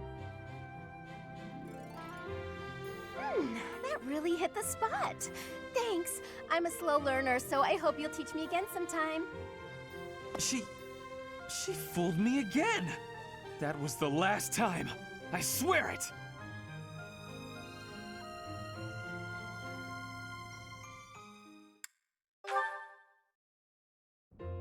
Ferdinand, there you are.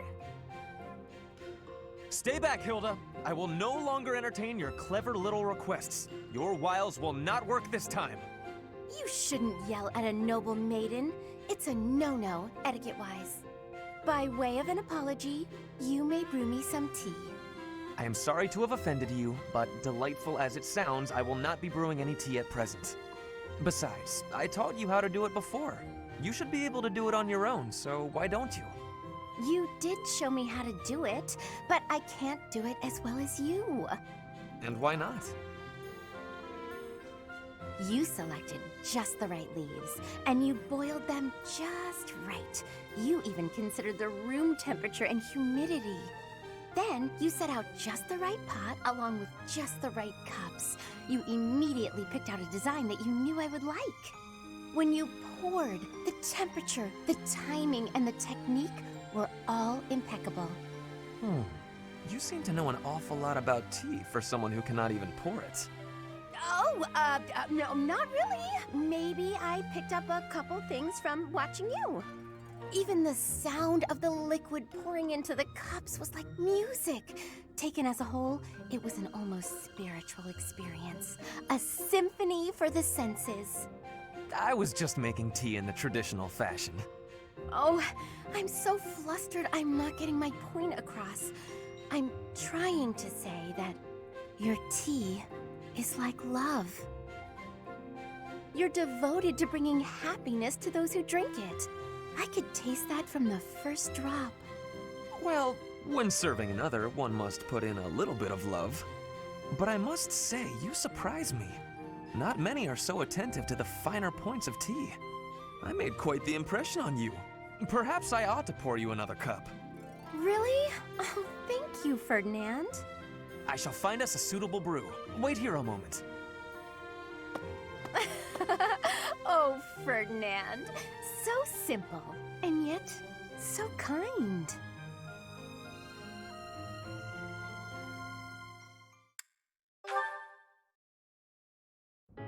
Oh dear, I'm thirsty again. If only I had a drink. I have some tea. You are welcome to drink some.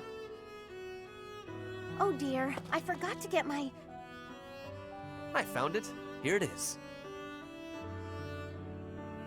Oh dear, I didn't return my library book. I returned your book a little while ago. Oh, thank you. Ferdinand, how did you get so good at doing things for me? It's like you know what I need before I do. I have lots of practice fielding your requests. All I need to do is think for a bit, and I know what you need. I can practically read your mind. Oh, you know what it's like in here, huh? Okay, tell me what I'm thinking about right now. You want a snack. Sorry, nice try. Actually, I was thinking I've become quite fond of you. I suppose that is inevitable. I am rather fond of you as well. I find your laziness endearing. Hey, the fond thing was just a joke. Really. I was thinking about tea. Kinda thirsty. I admire you, Hilda. You what? I said I admire you. You are gifted and accomplished. I used to underestimate you. I said I was kidding, didn't I? This is all a bit... You feigned sloth to obscure the considerable breadth and depth of your talents. Such delicate discretion, such noble prudence. If only I could emulate it. I've never been called prudent before, but I like hearing you say it. Thank you. You're good at giving compliments. In return for all your help, I promise that I'll keep being prudent. I appreciate that. Shall we go? Huh? Go where? I thought you wanted some tea. The dining hall is the place for that. Oh, Ferdinand, you're too kind.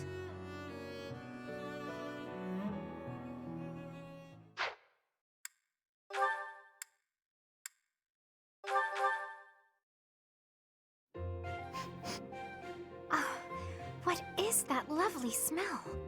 It seems to be coming from the training area. What could it be? You have met your match, Rust. Ah, so stubborn. Good day to you, Ferdinand. You smell amazing. That is you I am smelling, is it not? Ah, Flayn, hello. Are you referring to the smell of this oil? Aha! Yes, that is the smell, all right. I am simply doing some armor maintenance. A little oil keeps the rust at bay, ensuring that the armor moves smoothly, without any hitches. I see. I thought maybe you were doing some cooking. You smell a bit like food. But I suppose that is the oil tricking my nose. I would not cook in the training area. Are you hungry by chance? Not really, no. But is that oil not also used for cooking? For things like frying meat or drizzling over a nice crisp salad? Things of that nature? Were I to coat my armor in oil that smells of food, I would be distracted by hunger at all times. I doubt that amidst actual fighting, the smell would still make you hungry. When you are in the thick of it, you devote all your focus and energy to the fight. There is no time to feel peckish. I suppose you're right. And actually, all of this talk of delicious oil has made me hungry. In that case, I will accompany you to the dining hall. I will be finished in a couple of minutes. I must apologize, Ferdinand, but I cannot wait even a moment for you. I am famished. I shall be in the dining hall, getting my fill of fried goodies. Well, that was quick. I will admit, now that she has mentioned it, it is a rather appetizing smell.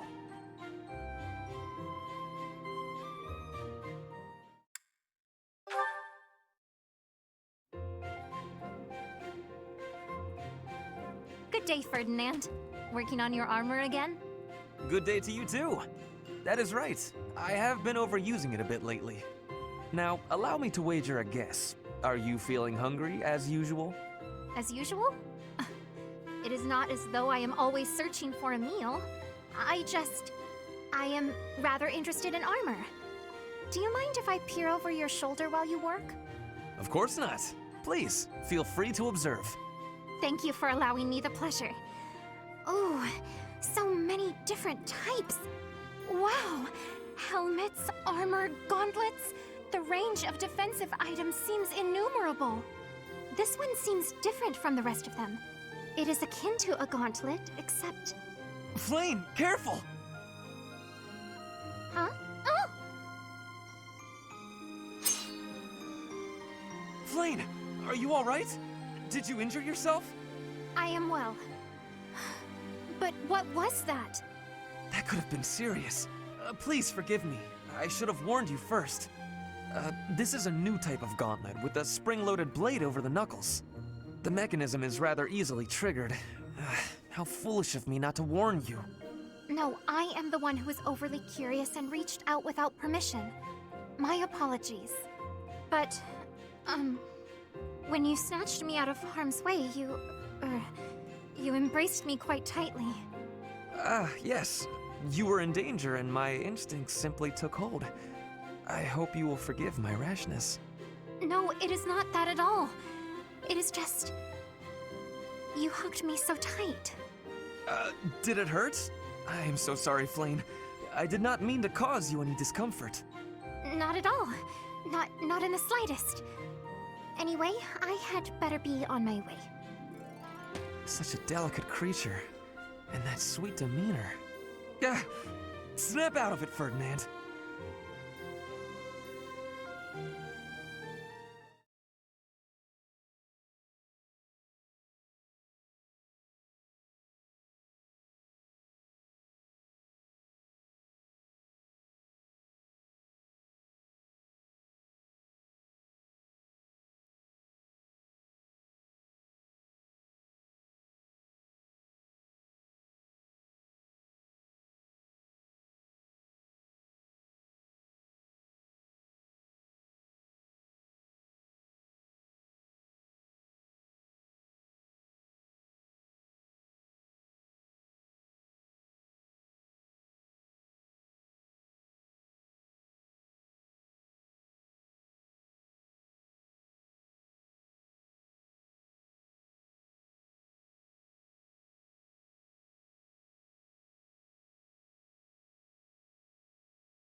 Flayn, I hope you will allow me to apologize.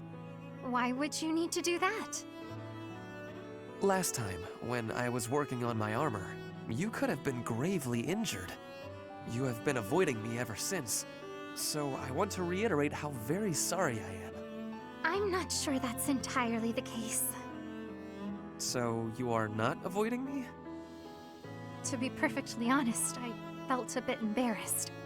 When you embraced me before, it really caught me off guard. You're surprisingly strong for how slender you appear. Anyway, it all got me rather flustered. Oh, I see. Well, I do train quite often. On the battlefield, it is perfectly common to lift up a wounded comrade. It has nothing to do with your gender. In the heat of the moment, I pay no attention to such things. That is, how I would explain it. I see. So you have a well of strength for embracing people, it seems. Well, I would not put it like that. Usually, when I embrace people, it is in the context of battle. Is that so? So the embrace was nothing more than a rescue. Perhaps I was flustered needlessly. I wonder if you would consider embracing me when my life is not in peril. Huh? Why? Because I'd like to feel that way again. That's why. How about it?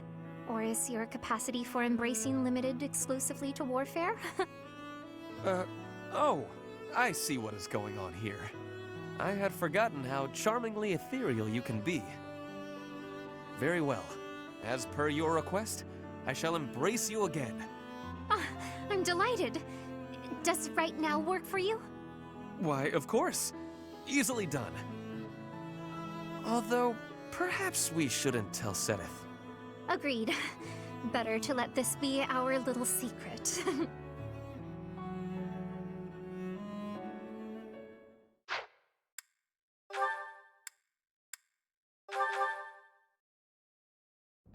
My princess is lovely. My princess is fair. She sings like cicadas in midsummer's air. Cicadas? Those noisy little bugs that swarm about, endlessly mingling with one another? Oh, good point. I will revise. My princess is lovely. My princess is fair. She sings like a swallow in midsummer's air. Migrating birds. Never sticking around for long. Always off to find love somewhere else. No, what I meant was, Oh, Ferdinand, you're just not yourself today. You don't seem focused. Your poetry lacks poetry. Perhaps a break is in order. I would not dream of stopping now. This is my golden opportunity. Pardon me? We are finally alone. Just the two of us. Why, yes, we are, aren't we? You see, Manuela, I have long admired you. Is that a fact? I saw you perform countless times while you were with the opera company. Oh, I see. So what did you think? The figure you cut, that heartbreaking voice, I was mesmerized. That is why I am tongue-tied. I am nervous about speaking to you alone, after idolizing you for so long. There's no need to be nervous, Ferdinand. That songstress you recall is long gone. I get nervous too, you know. But I want you to feel relaxed around me. Understood? Yes, yes, I promise to try. You're really full of surprises, you know that? I assumed you'd be more interested in combat than the arts. Come and chat sometime? I'd love to hear more about how my performances mesmerized you.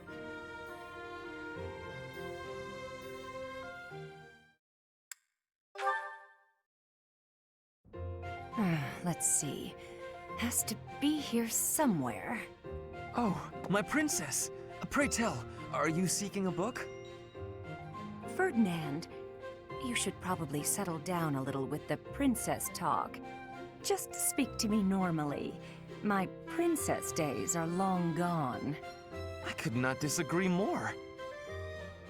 To me, you will always be that dazzling songstress, that veritable princess of the opera.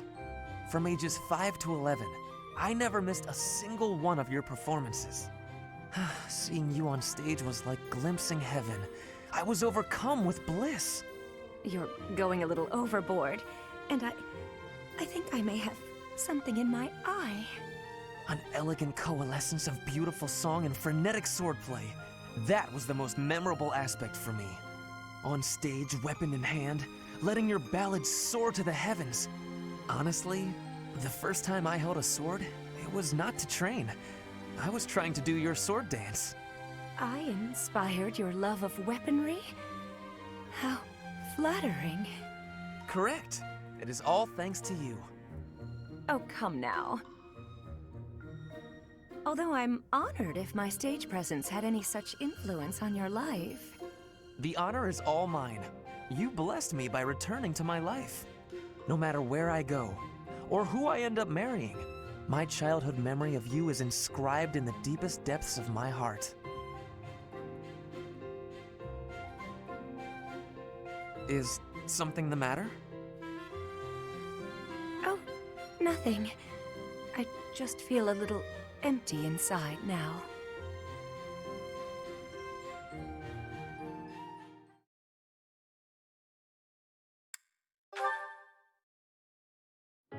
How the crimson rain of pain it came, falling hard upon a land aflame, when the sacred blade it split the sky until the heavens heard our cry. In the hour of vengeance will you heed the call? On the red fields of revenge will you help avenge? We must fight strong and stand tall. Oh, Ferdinand! That song! Manuela, hello. What a treat. It is most rare to see you at the training grounds. I have never had the honor of sparring with a princess. Why not grab a sword? Ferdinand, that's called changing the subject. That song you were singing, is it the one you said made such an impression on you? So you heard me. I hope it was not too grating on your ears. You've nothing at all to be embarrassed about. I'm pleased if one of my songs stayed with you like that. Oh, it really takes me back. I remember the big battle in the first act. How the crimson rain of pain it came, falling hard upon a land of flame, when the sacred blade it split the sky, until the heavens heard our cry. In the hour of vengeance will you heed the call? On the red fields of revenge will you help avenge? We must fight strong and stand tall. Wow. My heyday is behind me. That's for sure. No, that was wonderful. Exactly the voice I recall from my childhood. To have witnessed this performance in such an intimate setting, I am deeply moved. I cannot stop trembling. I feel as though I am going to cry. You have shaken me to my very core. All right, Ferdinand, relax. I can see that it's affected you deeply. You made a little boy's cherished dream come true. Perhaps you can help realize one more. Another one? And what would that be? Would you do the sword dance with me? The one that accompanied the song? It had a part for a male performer, if I recall. I would be truly honored. I'm sure I can't do it as well now as I could then, but you're just so adorably... you. I can't resist.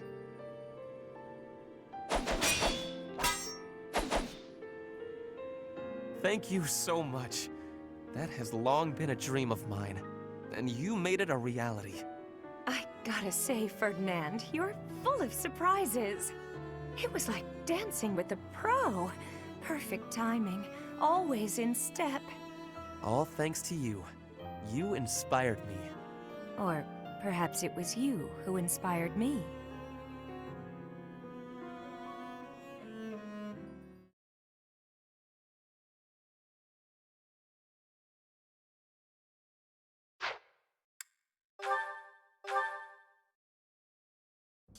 Life is a series of peaks and valleys.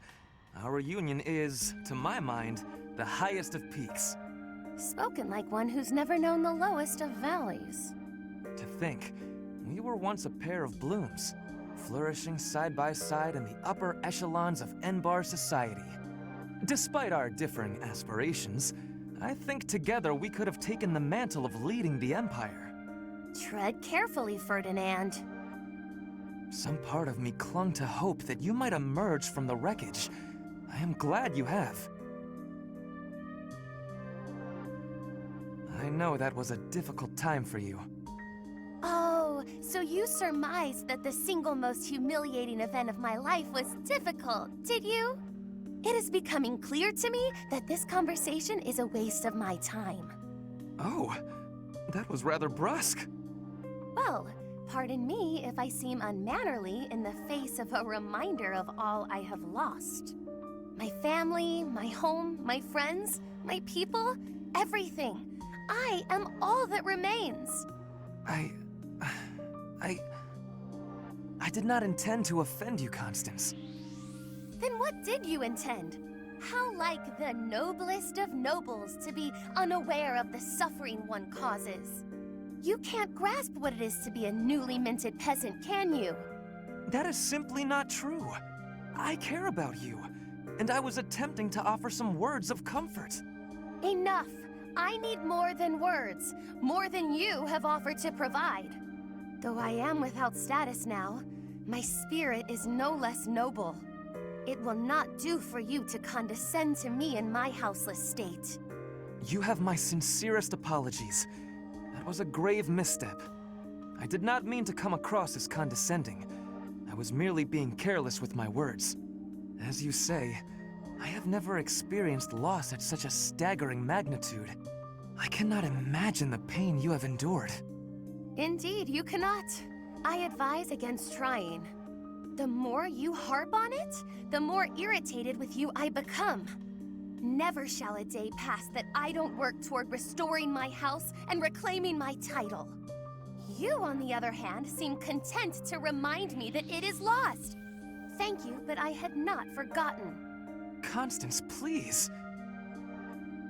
I see no trace of the boy who made waves with me at balls and embodied the finest in the nobility. This newfound arrogance of yours is a discredit to House Ire.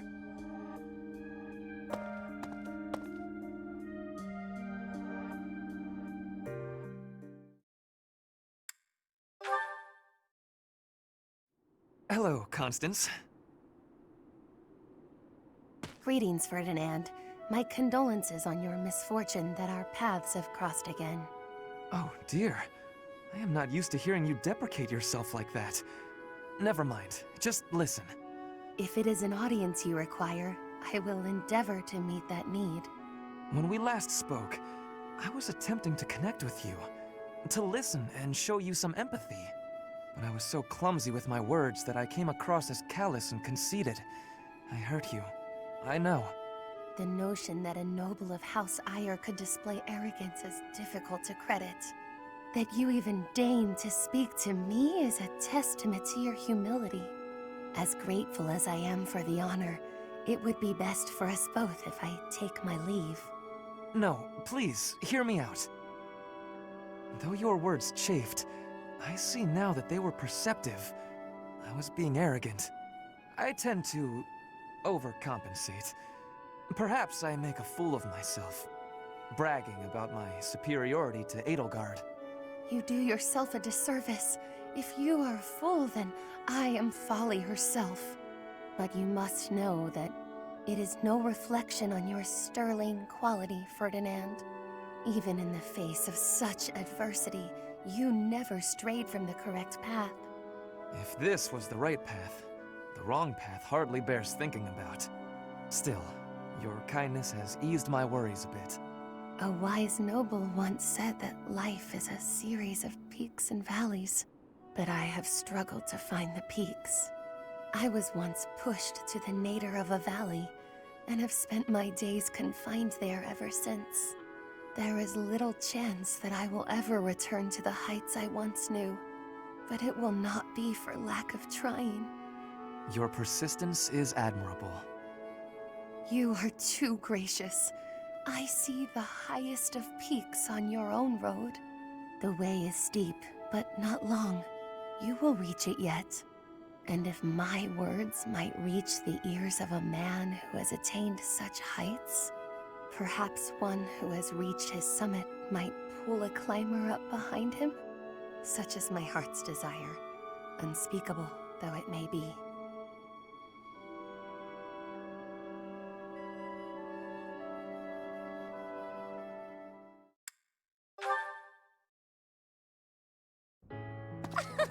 You there! Ah, is there something I can do for you, Constance? Is there something you can do? Of course there is! Well, what is it? It ought to be plain. I do not follow. Please, clarify what you mean. Have you forgotten the day I revealed to you my silly little dream? If you weren't paying attention, I shall be cross. Oh, yes. You must be referring to the oblique request you made concerning peaks and valleys. Not seeing a peak ahead of you, you hoped I might help lift you out of your lowly Precisely! You've summed it up completely. Now that you know of what I speak, I want you to forget it immediately. Act as if you heard nothing. You want me to forget the occasion you just asked me to remember.